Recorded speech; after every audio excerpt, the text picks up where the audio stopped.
এনসিপির শীর্ষ নেতাদের মধ্যে স্বার্থের যে চরম দ্বন্দ্ব সংঘাত, সেখান থেকে একে অন্যকে আক্রমণ, পাল্টা আক্রমণের নানান বিষয় আমাদের সামনে আসছে। কোনোটি আবার ঠান্ডা মাথায় চলছে, যেগুলো আমরা অনুমান করতে পারি যে কোন পর্যায়ে গিয়ে পৌঁছেছে তাদের স্বার্থের সংঘাত বা দ্বন্দ্ব। এই কক্সবাজার সফর আজ হয়তো ছুটি, কাল হয়তো চির, কিন্তু ইতিহাস বলবে 5ই আগস্ট 2025-এ এনসিপির ভেতরে কিছু একটা নড়েছিল।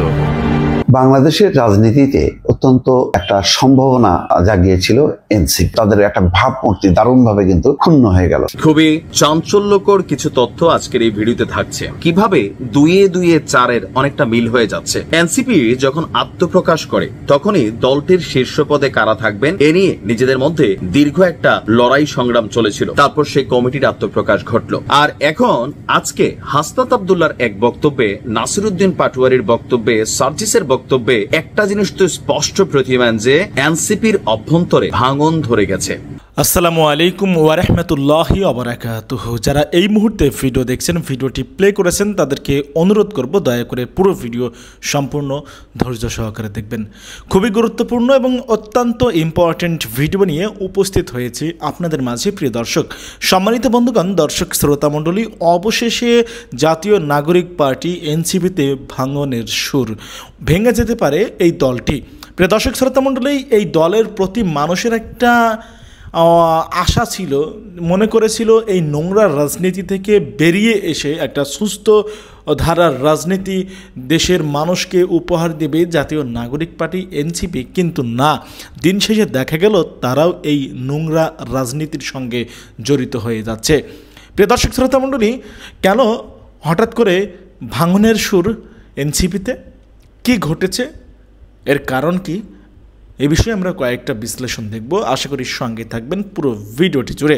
আপনারা সকলেই অবগত আছেন কম বেশি, প্রিয় দর্শক শ্রোতা মণ্ডলী, যে কক্সবাজারে ঘুরতে গিয়েছিল এনসিপির 3 শীর্ষ নেতা, এবং সেই কক্সবাজারে ঘুরতে যাওয়াকে কেন্দ্র করে জুলাই ঘোষণাপত্র যেদিন ঘোষণা করা হয়, পাঠ করা হয়, সেই দিন তারা উপস্থিত না থেকে কক্সবাজার ভ্রমণে গিয়ে সেখানে গিয়ে মার্কিন রাষ্ট্রদূত পিটার হাস, যিনি সাবেক মার্কিন রাষ্ট্রদূত, তাদের সঙ্গে বৈঠক করেছেন গোপনে, এবং অনেক কার্যকলাপ তারা চালিয়েছে তলে তলে। তো এই সমস্ত বিষয়ের কারণে সেই 3 শীর্ষ নেতাকে নিয়ে একটা কারণ দর্শানোর নোটিশ দিয়েছিল এনসিপি। প্রিয় দর্শক শ্রোতা মণ্ডলী, সেটি তারা দেয়নি।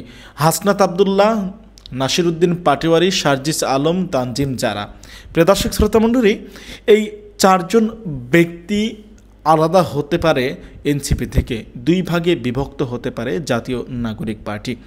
চলুন কথা না বাড়িয়ে আমরা দেখে আসি কয়েকটা প্রতিবেদন, কয়েকটা বিশ্লেষণ, তারপরে কথা বলি এনসিপিতে কেনই বা ভাঙনের সুর।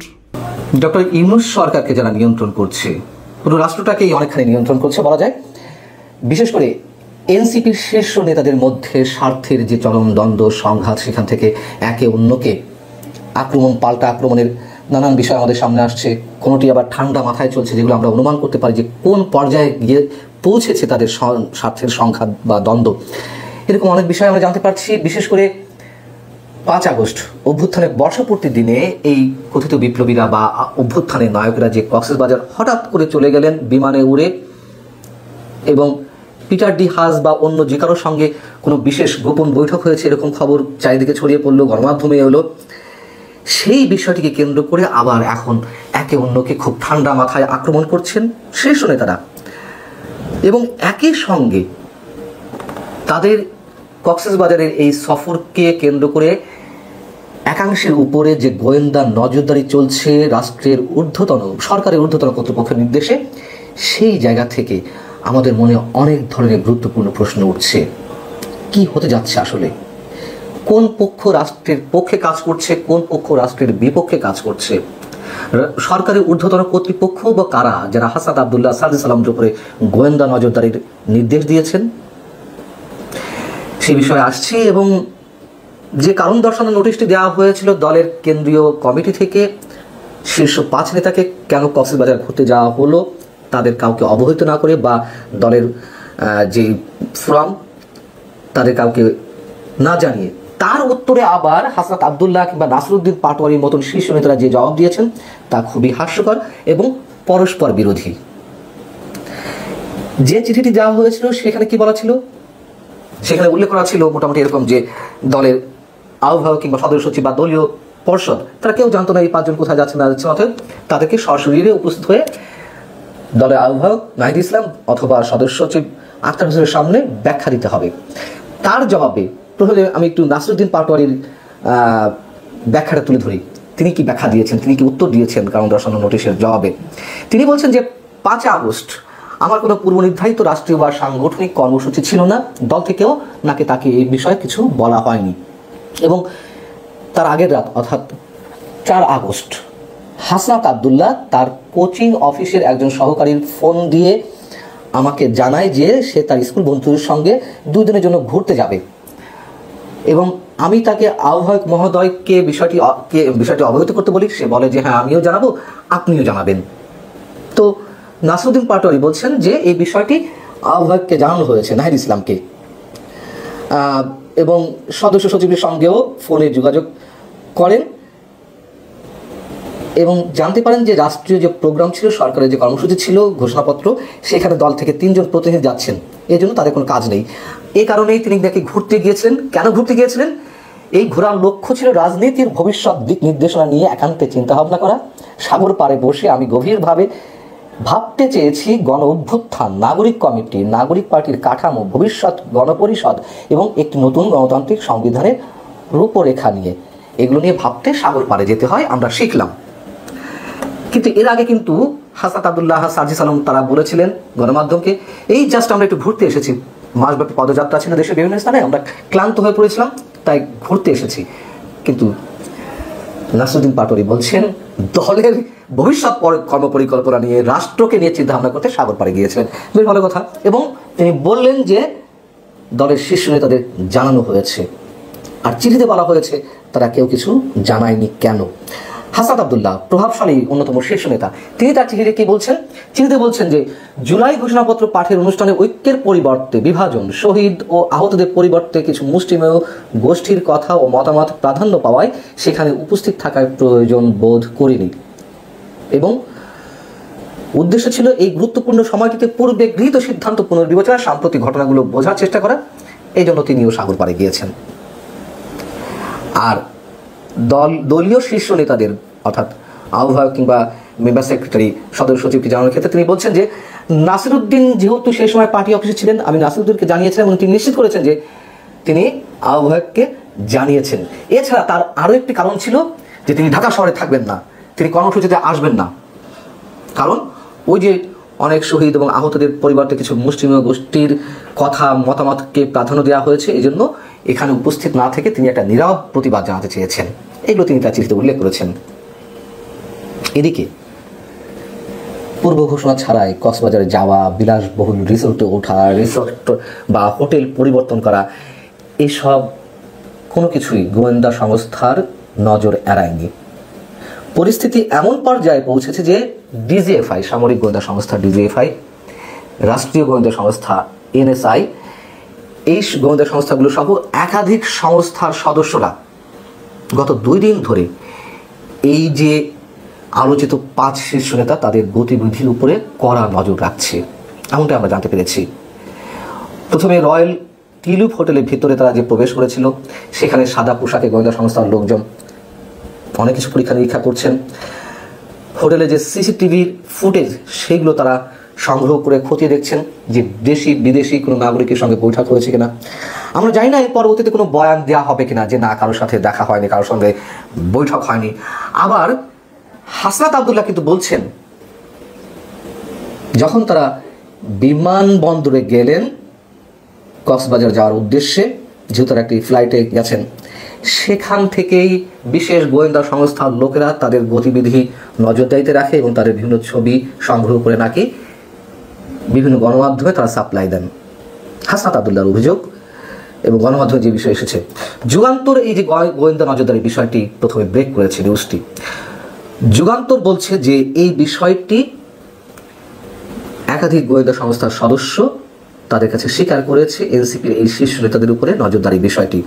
তারা নাকি বলছেন যে ঊর্ধ্বতন নির্দেশে আমরা কক্সবাজারে অবস্থানরত এনসিপি নেতাদের গতিবিধির উপর নজর রাখছি, যদি এখনো পর্যন্ত তাদের কারোর সঙ্গে বৈঠকের নির্দিষ্ট প্রমাণ পাওয়া যায়নি।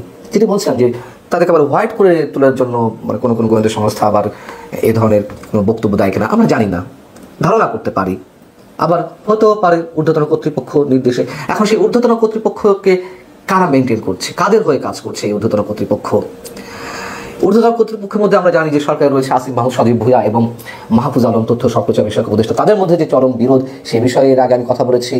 এখন আসিফ মাহমুদ সজীব ভুঁইয়াকে সাপোর্ট দিয়ে আসছিল এনসিপির পুরো অংশ, মাহফুজ আলমকে নানান ধরনের উস্কানিমূলক বক্তব্যের মাধ্যমে ঘায়েল করার চেষ্টা করা হচ্ছিল। কিন্তু এদিকে আবার এনসিপির মধ্যেই একদিকে নাহিদ ইসলাম, আখতার হোসেনের মতো মানুষেরা, আবার অন্যদিকে নাসিরুদ্দিন পাটোয়ারি, সার্জিস আলম, হাসান আব্দুল্লাহ কিংবা তাসনিম যারা, এক গ্রুপ বলছে তারা জানতো না কক্সবাজার যাওয়ার বিষয়টি, কারণ দর্শন অনুরোধ করা হলো, আর এক গ্রুপ বলছে না আমরা জানিয়েছি। কি করছে আসলে? প্রথমে যদি বলছিলাম যে এনসিপির যে কার্যক্রম আমরা শুরু থেকে দেখছি তাতে এই দলটি বেশি দিন টিকে থাকার কথা নয় কিংস পার্টি হিসেবে, এবং সেটি যদি বাদও দিই তাদের যে অভ্যন্তরীণ নানান বিষয় অভিযোগ তাদের ক্ষেত্রে, দখলবাজি, চাঁদাবাজি, দলীয় গ্রুপিং, লবিং কথা বাদ দিলেন, সব দলেই কম বেশি থাকে, তারাও তো গতানুগত রাজনীতির বাইরে কিছু করছে না। কিন্তু ভয়ঙ্কর যে অভিযোগগুলো উঠেছে সেইগুলোকে কেন্দ্র করে এখন তাদের মধ্যে যে চরম বিভক্তি, তার চেয়েও বড় কথা আমাদের অরিধর যে কারণটি, কার সঙ্গে কিসের বৈঠক ছিল সেটি সম্পর্কে এখন আমরা নিশ্চিত নই। যদিও কোনো কোনো মাধ্যমে জানা গেছে পিটার হাস দেশে নেই, আবার কোনো কোনো মাধ্যমে জানা গেছে যে পিটার হাস কোন হোটেলে খেয়েছেন তার বিল পাওয়া গেছে, টোকেন পাওয়া গেছে। অনেক ধরনের গুঞ্জন, কোনো কোনোটি গুজবও হতে পারে, কোনো কোনোটি আবার সত্যও হতে পারে। সর্বসাকল্যে আমাদের চিন্তিত হওয়ার যে কারণ, উদ্বেগের যে কারণ, নিশ্চয়ই কিছু ঘটছে, অনেক ভয়ঙ্কর কিছু ঘটছে। হয়তো অনেক কিছুই আমাদের সামনে প্রকাশ পাবে, কিছু কিছু হয়তো নাও জানতে পারে, তবে যা কিছু ঘটছে নিঃসন্দেহে ভালো কিছু নয়। খুবই চাঞ্চল্যকর কিছু তথ্য আজকের এই ভিডিওতে থাকছে।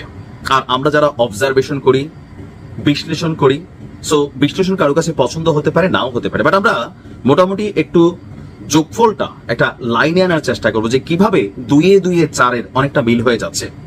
এনসিপি যখন আত্মপ্রকাশ করে তখনই দলটির শীর্ষ পদে কারা থাকবেন এ নিয়ে নিজেদের মধ্যে দীর্ঘ একটা লড়াই সংগ্রাম চলেছিল। তারপর সেই কমিটির আত্মপ্রকাশ ঘটলো। আর এখন আজকে হাসনাত আব্দুল্লাহর এক বক্তব্যে, নাসিরুদ্দিন পাটোয়ারির বক্তব্যে, সার্জিসের বক্তব্যে একটা জিনিস তো স্পষ্ট প্রতিমান যে এনসিপির অভ্যন্তরে ভাঙন ধরে গেছে, দলটার মধ্যে ফাটল ধরে গেছে। কারণ এনসিপি আপনার যাদেরকে দিয়ে আমরা চিনি, নাহিদের পরে বা আসিফের পরে হাসনাত আব্দুল্লাহ, সার্জিস, নাসিরুদ্দিন পাটোয়ারি, তাসনিম যারা, এই যে মুখগুলা আপনি যদি এরকম 2-4-10টা মুখ বাদ দেন তাহলে এনসিপি নামক দলটাই থাকে না।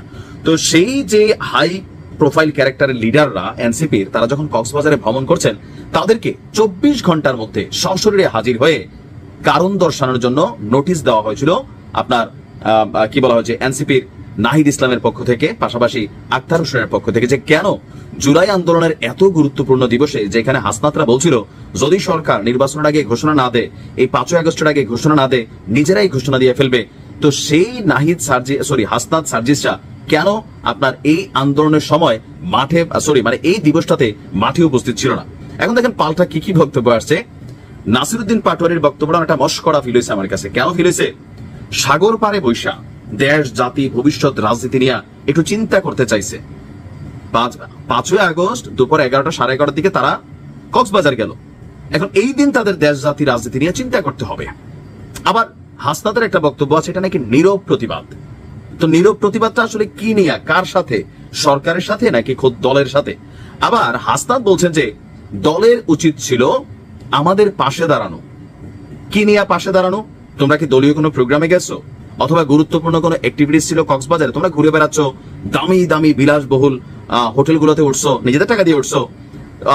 তো হাসনাত বলছেন অনেকটা ক্ষিপ্ত হইয়া দলের প্রতি, মানে নাহিদদের প্রতি, যে দলের উচিত ছিল গোয়েন্দা সংস্থা এবং অসৎ মিডিয়ার বিরুদ্ধে দৃঢ় ব্যবস্থা নেওয়া। তার পরিবর্তে এমন ভাষায় আমাদের বিরুদ্ধে শোকজ প্রকাশ করেছে যা মিথ্যা অভিযোগ এবং ষড়যন্ত্রকে উস্কে দিয়েছে। কক্সবাজার কাণ্ডে শোকজ নোটিশের জবাবে যথেষ্ট ক্ষিপ্ত হয়ে হাসনাত আব্দুল্লাহ তার ফেসবুকে এই স্ট্যাটাসটা দিয়েছে। এরপরে আমরা যদি দেখি, নাসিরউদ্দিন পাটোয়ারি বলছেন যে ঘুরতে যাওয়া কোনো অপরাধ নয়। আমরাও কখনো বলি নাই যে ঘুরতে যাওয়া আসলে কোনো অপরাধ। আর এখানে যতটুকু আমরা দেখছি যে এখানে আপনার অনেক লম্বা চূড়া বক্তব্য আসছে। তো এই যে তাদের প্রত্যেকের ভাষাগত বিষয়টা আপনি যদি একটু খেয়াল করেন, যে দলীয় হাইকমান্ডকে বা দলকে তারা যেই ভাষায় শোকজের জবাবটা দিয়েছে, এটা আসলে কতটুকু যুক্তিসই। এতে কি স্পষ্ট হয় না যে দলটির ভিতরে নিজেদের টপ লিডারদের মধ্যে কিছুটা দূরত্ব হয়ে গেছে, ফাটল ধরেছে? সাগর পাড়ে বসে দেশ দল রাজনীতির ভবিষ্যৎ নিয়ে চিন্তা করতে চেয়েছি, এটা কোনোভাবেই একটা পজিটিভ অ্যান্সার হইতে পারে না আমার কাছে। না আপনার এই শোকজের জবাবগুলো আসার পর থেকেই সোশ্যাল মিডিয়াতে কিন্তু এই বিষয়গুলো ভাইরাল হয়ে ঘুরছে। দলটির শীর্ষ নেতৃত্বের মধ্যে যে ফাটল আছে সেটা কিন্তু স্পষ্ট প্রমাণিত হয়ে গেছে। বাংলাদেশের রাজনীতিতে অত্যন্ত একটা সম্ভাবনা জাগিয়েছিল এনসিপি। যেহেতু জুলাই গণঅভ্যুত্থানে তারা সামনের সারিতে নেতৃত্ব দিয়েছে এবং ওই সময় মানুষ বিএনপির কথা, জামাতের কথা শোনেনি, বরং সেই নেতারা বলেছে এটা ছাত্রদের আন্দোলন, এবং ছাত্ররা সেই আন্দোলনটাকে ওন করেছে এবং শেষ ভাগে এসে তারা এই আন্দোলনটাকে এক দফাতে রূপ দিয়েছে। এবং 36 দিনের যে আন্দোলন, সেই আন্দোলনের একেবারে পুরো ভাগে ছিল প্রথমে কোটার আন্দোলন, এরপরে শেখ হাসিনার পতনের এক দফার আন্দোলনে তারা নেতৃত্ব দিয়েছে। বিএনপি এবং জামাত যতই বলুক না কেন তারা ছিল, অবশ্যই ছিল, কিন্তু যেহেতু সরাসরি তাদের নেতৃত্বে হচ্ছে, বিএনপি জামাতের নেতৃত্বে এই আন্দোলন হচ্ছে, এইটা মানুষের সামনে স্পষ্ট ছিল না। সেই কারণে এই ছাত্রদের একটা ব্যাপক জনপ্রিয়তা এবং তাদের নেতৃত্ব, তাদের প্রতি মানুষের যে সমর্থন, সেটা আকাশচুম্বী ছিল। ফলে রাতারাতি তারা কিন্তু মানে তারকা বনে গেছে, এই আন্দোলনের হিরো বলা যায় তারা যখন দল করলো, দলের পর থেকেই কিন্তু নানা রকম বিতর্ক, এবং এই দল সফল হবে কি হবে না, ডক্টর মোহাম্মদ ইউনূস তিনি স্বয়ং কিন্তু সন্দেহ পোষণ করেছেন, এরকম একটা শঙ্কার কথা কিন্তু তিনি আন্তর্জাতিক গণমাধ্যমেও বলেছেন। তারপরও তার একটা স্নেহ ছিল, ভালোবাসা ছিল, কিন্তু সব মিলায় সেই তরুণদের দল এত অগোছল ছিল, এত অসংগঠিত ছিল, তাদের ব্যানারে হঠাৎ করে তৃণমূল পর্যায়ে থেকে শুরু করে কেন্দ্রে যারা যুক্ত হয়েছে তাদের একটা উল্লেখযোগ্য অংশ তারা চাঁদাবাজিতে যুক্ত হলো, প্রশাসনকে নিয়ন্ত্রণ করার চেষ্টা করলো এবং আস্তে আস্তে নানা বিতর্কে তারা জড়িয়ে গেল এবং গণমাধ্যমে ক্ষণে ক্ষণে সেই বিষয়গুলো ফোকাস হতে থাকলো। এমনকি এনসিপির যেই নেতারা উপদেষ্টা হিসাবে বিভিন্ন মন্ত্রণালয়ের দায়িত্বে থাকলেন, তারাও কিন্তু বিতর্কিত হতে থাকলো। তাদের পিএস এপিএস দের দুর্নীতির খবর কিন্তু সামনে আসতে থাকলো, দুদক তাদের বিরুদ্ধে অনুসন্ধান শুরু করলো। সব মিলিয়ে যেরকম তাদের 1 বছর আগে যে উত্থানটা, সেই উত্থানটা হঠাৎ করে যেন থেমে গেল এবং সর্বশেষ 1 বছরের মাথায় এসে একটা মানে অভূতপূর্ব একটা ঘটনা ঘটলো, একটা অস্বাভাবিক ঘটনা ঘটলো, যে তাদের 5 জন কেন্দ্রীয় নেতা যারা প্রত্যেকেই পরিচিত, হাসনাত, সার্জিস, তারপরে নাসিরউদ্দিন পাটোয়ারি এবং ডাক্তার তাসনিম, যারা এই 4 জন তারা চলে গেলেন কক্সবাজারে গণ অভ্যুত্থানের দিন, যেখানে তারা নেতৃত্ব দিয়েছিলেন সেই এবং যাদের জন্য এই জুলাই ঘোষণা, সেই জুলাই ঘোষণা ফেলে দিয়ে তারা কক্সবাজারে চলে গেলেন এবং দল তাদেরকে শোকজ করলো। 24 ঘন্টার মধ্যে নাহিদ ইসলাম এবং আক্তার তাদের সামনে এসে জবাব দেওয়ার জন্য তারা চিঠি দিল। ফলে জনমনে যেটা দাঁড়ালো যে তাদের একটা ভাবমূর্তি দারুণভাবে কিন্তু ক্ষুণ্ণ হয়ে গেল এবং গত 1 মাস ধরে তাদের যে পদযাত্রা, সেই পদযাত্রাটা আসলে খুব জমজমাট হয়েছে। সাধারণ মানুষের ব্যাপক অভূতপূর্ব সাড়া পড়েছে তাও না, বরং এইসব পদযাত্রা সফল করতে যে দেখা গেল পুলিশ, আইন শৃঙ্খলা বাহিনীর ব্যাপক তৎপরতা, এইসবের মধ্য দিয়ে তারা অনেকটা সরকারি একটা মেজাজ সামনে চলে আসলো। ফলে হুট করে কিন্তু সরকারি প্রশাসনের সুযোগ সুবিধা নিয়ে তাদের এই পথ চলাটা, এটা ভালোভাবে কিন্তু মানুষ রেসপন্স করলো না এবং মানুষ হতাশ হলো। গোপালগঞ্জে তাদের পদযাত্রা, হঠাৎ করে মার্চ টু গোপালগঞ্জ বলা এক ধরনের উস্কানিমূলক হিসাবে অনেকে মনে করেন এবং ওই কর্মসূচিকে ঘিরে তারা যে প্রতিরোধের সম্মুখীন হলো গোপালগঞ্জে, যে সেই প্রতিরোধের ফলে কিন্তু এবং তাদের এপিসিতে করে সেখান থেকে এক ধরনের পালিয়ে আসাটা, সেখানেও তাদের একটা যে সামনের পথ চলার ক্ষেত্রে একটা বড় ধরনের ধাক্কা। এই বিষয়গুলো কিন্তু তারা ভালোভাবে মূল্যায়ন করলো না এবং আদৌ এই ধরনের দল তৈরি করা ঠিক হয়েছে কিনা এটা নিয়ে অনেকের প্রশ্ন আছে যে তাদের আরো ম্যাচুরিটি অর্জন করা উচিত ছিল, আরো নানান যুদ্ধ পরবর্তী পর্যায়ে যেমন নানা রকম একটা দেশকে পুনর্গঠনের জন্য সরকারকে নানা রকম সাপোর্ট দিতে হয়, যেমন নির্দলীয় ভাবে থেকে তারা প্রশাসনকে পুনর্গঠন, আইন শৃঙ্খলা পরিস্থিতি নিয়ন্ত্রণ এবং বিভিন্ন স্তরে লুটপাট, চাঁদাবাজি তার বিরুদ্ধে প্রতিরোধ গড়ে তোলার যে একটা সামাজিক কার্যক্রমটা তারা যদি চালাতে পারতো, সেটা ছিল সবচেয়ে ভালো এবং আরো তাদের ভাবমূর্তি সামনে এগোতো, উজ্জ্বল হতো। দেখেন, তারা যখন নাকি বন্যার্থদের জন্য মানুষকে আহ্বান জানালো, আমার মনে আছে টিএসসিতে লাইন ধরে মানুষ টাকা পয়সা সোনা দানা যার যা আছে সব কিন্তু তাদেরকে দিয়েছে এবং তারা এক পর্যায়ে বলেছে যে আমরা এত দান নিতে পারছি না, কারণ এগুলো পরিবহন করার মতন সক্ষমতা বা যানবাহন আমাদের কাছে নেই। ফলে পরিস্থিতি একটা উপচে পড়া ভিড় ছিল, তখন ছিল ভালোবাসা স্নেহ। সেই জায়গা থেকে যদি তারা চিন্তা করে তাহলে আজকে একেবারেই বলতে গেলে সেটা শূন্যে চলে এসছে। এখন তারা বিশাল শোডাউন করবে সে অবস্থা নেই। এই বিজয় উপলক্ষে তাদের র্যালি নেই, বিএনপি র্যালি করলো, অথচ যারা বলছে যে আমরা আমাদের নেতৃত্বে বিজয় হয়েছে তাদের কিন্তু রাজপথে একটা বিজয় উৎসব র্যালি কোনো কিছু কিন্তু চোখে পড়লো না। এর মধ্য দিয়ে বোঝা যায় যে তাদের একটা সাংগঠনিক দৈন্যদশা বা জনসমর্থন যে আস্তে আস্তে তারা হারাচ্ছে তার কিন্তু প্রতিফলন ঘটলো। শহীদ মিনারের সমাবেশটাও খুবই দুর্বল হয়েছে, এটা কোনোভাবেই বলা যাবে না যে বিশাল একটা শোডাউন হলো। তার বিপরীতে ছাত্র দলের যে শোডাউনটা ছিল সেই শোডাউনের 10 ভাগের 1 ভাগও না, এটা নিশ্চিত করেই বলা যায়। এটা আমার বলার চেয়ে পাবলিক যারা দেখেছে এই দৃশ্যগুলো তারা নিজেরাই ভালো করে জানে এবং হয়তো এনসিপি তারা নিজেরাও এটা দেখতে পারে। তাহলে এই নির্বাচনে, সামনে যে নির্বাচন হবে সেই নির্বাচনে অবস্থাটা কি দাঁড়াবে? নির্বাচনে কি আদৌ তারা হালে পানি পাবে? সেই বিন্দু মাত্র তারা কি বলতে পারবে যে আমরা 5টা আসন অন্তত জিতে আসতে পারবো? সেটাও কিন্তু তারা বলতে পারছে না। অনেকে বলেন যে তাদের অনেকেরই জামানত থাকবে না, এমনই একটা অবস্থা। ফলে এক ধরনের মুখ থুবড়ে পড়ার মতন কিন্তু অবস্থা। এই অবস্থা কাটানোর জন্য এনসিপি কি করা উচিত? এখন এনসিপি কি ভাবতে হবে তারা কিভাবে সামনে এগোবে। একটা খুবই সম্ভাবনাময় একটা পরিস্থিতি থেকে তারা 1 বছরের মাথায় এসে যেভাবে মুখ থুবড়ে পড়লো, এটা নিঃসন্দেহে হতাশাজনক। দর্শক, ভালো থাকবেন, আল্লাহ হাফেজ। কারণ ইতিহাস কেবল মিটিংয়ে নয়, অনেক সময় নির্জন চিন্তার ঘরে বা সাগরের পাড়েও জন্ম নেয়। কিছু মিডিয়া সেখানে ক্রাইম মুভির মিউজিক ব্যবহার করে ইচ্ছে মতো মিথ্যা ও বিভ্রান্তিকর অভিযোগ সহ সেসব উপস্থাপন করেছেন। 2024 সালের 5 আগস্ট বাংলাদেশের ইতিহাসে এক অবিস্মরণীয় দিন। এদিন গত 15 থেকে 16 বছরের ফ্যাসিস্ট আওয়ামী লীগ সরকারের পতন ঘটে এবং সেটি এক গণ অভ্যুত্থানের মাধ্যমে, যেটির বর্ষপূর্তি ছিল এই 5 আগস্ট এবং এটিকে ঘিরে সরকার এবং সরকারের বাইরে বিভিন্ন রাজনৈতিক দলের নানান ধরনের কর্মসূচি ছিল। বিশেষ করে এই দিনটি আরো বেশি গুরুত্বপূর্ণ হয়ে ওঠে কারণ বহুল কাঙ্ক্ষিত যে ঘোষণাপত্র এটি সেদিন পাঠ করেন প্রধান উপদেষ্টা ডক্টর মোহাম্মদ ইউনূস। যে কারণে এই জুলাই আন্দোলনের যারা সম্মুখ যোদ্ধা তাদের প্রত্যেককেই এই ঘোষণাপত্রের অনুষ্ঠানে সবাই উপস্থিত থাকবে এমনটি সবাই প্রত্যাশা করেছিল। কিন্তু এর মাঝে যে ঘটনাটি ঘটে সেটি নিয়ে সামাজিক যোগাযোগ মাধ্যম থেকে শুরু করে যে মেইন স্ট্রিম যে মিডিয়াগুলো রয়েছে সব জায়গায় একটি আলোচনা সমালোচনার জন্ম নেয়। সেটি হচ্ছে জাতীয় নাগরিক পার্টির 5 নেতা কক্সবাজারে যান এবং সেটিকে ঘিরে নানান ধরনের গুঞ্জন সৃষ্টি হয় এই সোশ্যাল মিডিয়া থেকে শুরু করে সব জায়গায় এবং বলা হয়ে থাকে যে সেই জায়গায় তারা গেছেন একটি খুব গুরুত্বপূর্ণ বৈঠকে একজন সাবেক রাষ্ট্রদূতের সঙ্গে, যেটি আসলে গুঞ্জন আকারেই পরবর্তীতে আসলে এটি প্রমাণিত হয়।